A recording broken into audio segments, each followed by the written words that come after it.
Poemas del Hombre Dios. El Evangelio como me ha sido revelado. María Valtorta. Continuación. Y José coge delicadamente su mano para llevarla hacia la puerta. Todos los demás lo siguen. Afuera se le unen sus alegres compañeras, vestidas todas de blanco y con velo. Caminan por patios y portales, entre la gente que observa hasta un lugar que no es el templo, pero parece ser una sala dedicada al culto, porque hay lámparas y rollos de pergamino como en las sinagogas. Los novios se dirigen hasta un alto atril, con púlpito, y esperan. Los demás se ponen detrás de ellos en una fila ordenada. Otros sacerdotes y curiosos se quedan en el fondo de la sala. Solemnemente entra el sumo sacerdote. Rumor entre los curiosos. ¿Es ese el que los va a casar? Le contestan, sí, porque es de casta real y sacerdotal. La novia es Flor de David y Aarón, una virgen del templo. El novio es de la tribu de David. El pontífice pone la mano derecha de la novia en la del novio y solemnemente los bendice. El Dios de Abraham, Isaac, Jacob esté con vosotros, que Él os una y se cumpla en vosotros su bendición, dando su paz y una numerosa descendencia junto con una vida larga y muerte dichosa en el seno de Abraham. Luego se va como había entrado. Se hacen las promesas recíprocas. María es la prometida esposa de José. Nota a pie de página. Matrimonio en Israel. En los tiempos también de la Virgen, en Israel, el matrimonio constaba de dos fases. Primera, el noviazgo. La ceremonia de noviazgo era el paso formal para el matrimonio, y se hacía de este modo. Los novios se daban la mano derecha y recibían la bendición sacerdotal. Se redactaba una escritura o contrato jurídico, por el que se confería al novio todos los derechos sobre la novia. El novio era llamado esposo y la novia esposa. El novio esposo no podía faltar a su palabra, sino con el repudio que concedía la ley mosaica en determinadas circunstancias. La novia esposa no podía disponer de sí misma. Sin embargo, durante esta primera fase, los novios esposos generalmente se quedaban en sus casas propias. Segunda, la ceremonia de las bodas. No era otra cosa más que la formalidad solemne del contrato suscrito. A partir de este momento los esposos empezaban a vivir juntamente. Un solemne cortejo iba a traerse a la novia de su casa para conducirla a la del novio, que la introducía en su habitación. Según esta obra, María no fue a vivir en casa de José, sino que éste en la de María, esto es, en el lugar consagrado por la Anunciación y por el misterio de la Encarnación. Todos salen, y siempre en ordenada fila, van a una sala donde se redacta el contrato de matrimonio, donde se dice que María, hija heredera de Joaquín y Ana de Aarón, da como dote a su prometido esposo su casa y bienes anejos, y su ajuar personal, así como cualquier otro bien heredado de su padre. Todo ha terminado. Los esposos salen al patio y de allí pasan a otros. Van hacia la salida, que está cerca de la parte reservada a las mujeres dedicadas al templo. Un carro cómodo y grande espera. Va provisto de una gran cortina para proteger del sol. En él ya están colocados los pesados arcones de María. Despedidas, besos, lágrimas, bendiciones, consejos, recomendaciones. Después sube María con Isabel y se mete en el interior del carro. En la parte de delante se sienta José y Zacarías, que se han quitado los mantos de ceremonia y se han puesto unos de color oscuro. El carro se pone en marcha, al trote pesado de un caballo negruzco.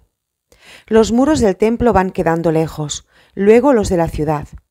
Ya se ve el campo, nuevo, fresco, lleno de flores bajo los primeros rayos de la primavera, con los trigos ya alzados un buen palmo del suelo, que parecen esmeraldas transformadas en hojitas que ondean al contacto de una brisa ligera, con sabor a flores de durazno y de manzana, con sabor a tréboles en flor y a mentas silvestres. María llora en voz baja, bajo su velo, y de vez en cuando corre un poco la cortina y mira una vez más al templo que está allá lejos, a la ciudad que se queda atrás. La visión termina de este modo. Escrito el 5 de septiembre de 1944. José fue instruido por la sabiduría para ser custodio del misterio. Dice Jesús: ¿qué dice el libro de la sabiduría al cantar sus alabanzas? En la sabiduría está presente, efectivamente, el espíritu de inteligencia que es santo, único, múltiple, sutil. Y continúa enumerando sus dotes, para terminar con estas palabras: que todo lo puede, todo lo prevé, que comprende a todos los espíritus, inteligente, puro, sutil. La sabiduría penetra con su pureza, es vapor de la virtud de Dios, por ello en ella no hay nada impuro, imagen de la bondad de Dios. Aun cuando es única, lo puede todo, inmutable como es, da vida nueva a todas las cosas, se comunica a las almas santas, forma a los amigos de Dios y a los profetas. Ya has visto cómo José, no por cultura humana, sino por instrucción sobrenatural, sabe leer en el libro sellado de la Virgen sin mancha, y cómo percibe las verdades proféticas con ese su ver un misterio sobrehumano, donde los demás veían únicamente una gran virtud. Impregnado de esta sabiduría, que es vapor de la virtud de Dios y emanación cierta del Omnipotente, se conduce con espíritu seguro por el mar de este misterio de gracia que es María. Se armoniza con ella en espirituales coloquios, en que se hablan, más que los labios, los dos espíritus en el sagrado silencio de las almas, cuyas voces oye Dios, voces que perciben también los que le son gratos, porque le son siervos fieles y están llenos de él.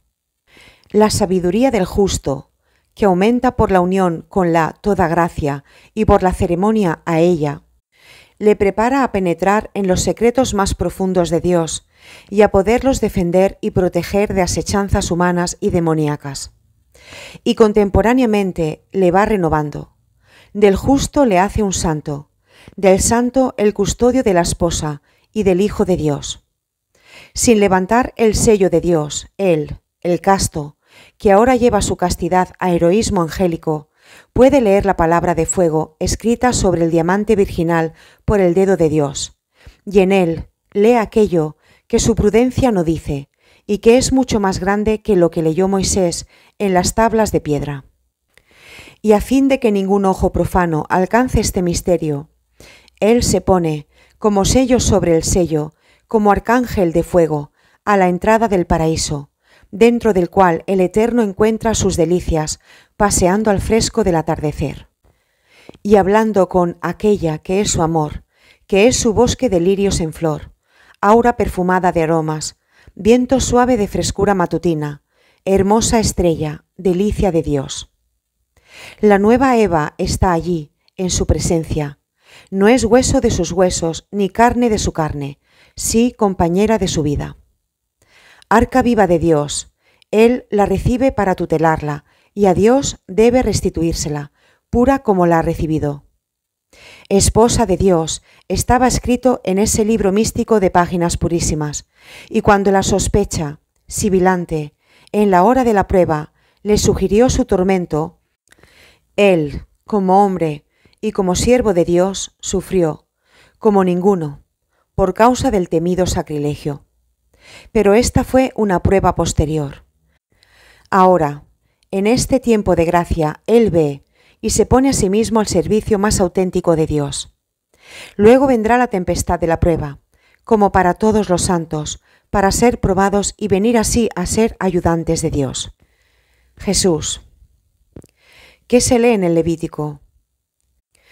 Di a Aarón, tu hermano, que no entre a cualquier hora en el santuario que está detrás del velo, ante el propiciatorio que cubre al arca, para no morir, pues yo me apareceré en una nubecilla sobre el oráculo. Si no hace antes estas cosas, ofrecerá un novillo por el pecado y un carnero como holocausto. Llevará la túnica de lino y con calzones de lino cubrirá su desnudez. Y verdaderamente José entra, cuando Dios quiere y cuando Dios permite, en el santuario de Dios, y traspasa el velo que oculta el arca sobre la cual está suspendido el Espíritu de Dios, y se ofrece a sí mismo, y ofrecerá al Cordero, holocausto por el pecado del mundo, expiación de tal pecado. Y esto lo hace, vestido de lino, mortificados los miembros viriles, para abolir su sensualidad, la cual, una vez al inicio de los tiempos, triunfó, lesionando el derecho de Dios sobre el hombre. Mas ahora el Hijo, la Madre y el Padre putativo la pisotearán para restituir a los hombres a la gracia y devolverle a Dios su derecho sobre el hombre.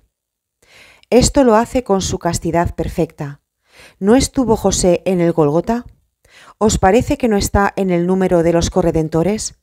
En verdad os digo que fue el primero de ellos, y que grande es, por tanto, ante los ojos de Dios. Grande por el sacrificio, la paciencia, la constancia y la fe. ¿Qué fe será mayor que esta, que creyó sin haber visto los milagros del Mesías? Sea alabado mi Padre putativo, ejemplo para vosotros que en vosotros más falta, pureza, fidelidad y perfecto amor. Gloria al magnífico lector del libro sellado, que fue instrumento por la sabiduría para saber comprender los misterios de la gracia, y que fue elegido para tutelar la salvación del mundo contra las insidias de todos los enemigos. Escrito el 5 de septiembre de 1944.